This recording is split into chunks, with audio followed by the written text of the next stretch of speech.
नुआ सरकार गठन होगा परे मुख्यमंत्री मोहन चरण माझी आज कटक गस्तरे आसी ओडिया बजार स्थित नेताजी सुभाष चंद्र बोस को जन्मस्थान संग्रहालय को जाई सेठारे नेताजी प्रतिमूर्ति रे माल्यार्पण करिसेंती। परे संग्रहालय विभिन्न गैलरी बुली देखिथिले। सेठारु बाहरी मुख्यमंत्री समाज कार्यालय स्थित उत्कलमणि गोपबंधु प्रतिमूर्ति रे माल्यार्पण करथिले। एहा परे मुख्यमंत्री कैंटनमेंट रोड रे थिबा मधुसूदन दास को प्रतिमूर्ति रे माल्यार्पण करबा सहित महामनी प्रति श्रद्धा सुमन अर्पण करथिले। एही अवसर रे मुख्यमंत्री कहिसंती स्वतंत्र उत्कल प्रदेश गठनर बिंधाणी माननकु सम्मान देबा एही सरकारंकर प्रथम कार्य। तेबे कटक रे अधूरा रहितबा काम ओ सठिक भाबरे होई नथिबा कार्यर तर्जमा कराजिबो बोली कहिसंती मुख्यमंत्री।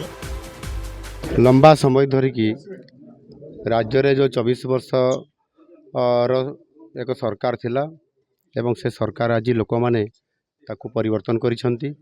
नुआ सरकार आनिसंती, साधारण जनतांकर सरकार प्रतिष्ठा करिसंती एवं जड़े अति साधारण परिवार जन को मुख्यमंत्री दायित्व मध्य देइसंती। एवं सरकार प्रथम काम होउची जोठी ओडिया अस्मितार कथा आज प्रश्न उठिछि। ओडियार अस्मिता आज संकट रे अछि बोली एवं जो माने ओडिशार बरपुत्र जो माने ये स्वतंत्र उत्कल प्रदेश गठन करने सहित ओडिया समाज को रुद्धिमंत करथिले सेही मानकु सम्मान देवा ये सरकारंकर प्रथम काम। एणु नुआ सरकार गठन हैला परे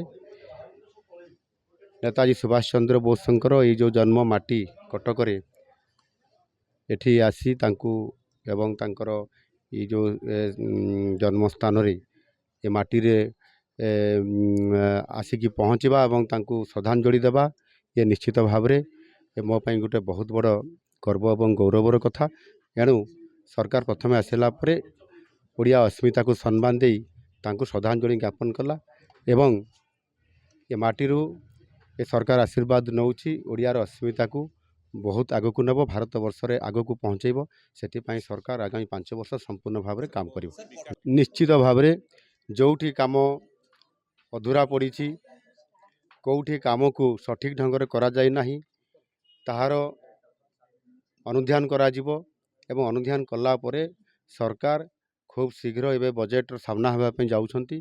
योजना नुआ नुआ करिया पे मध्य सरकार चिंता करुछंती।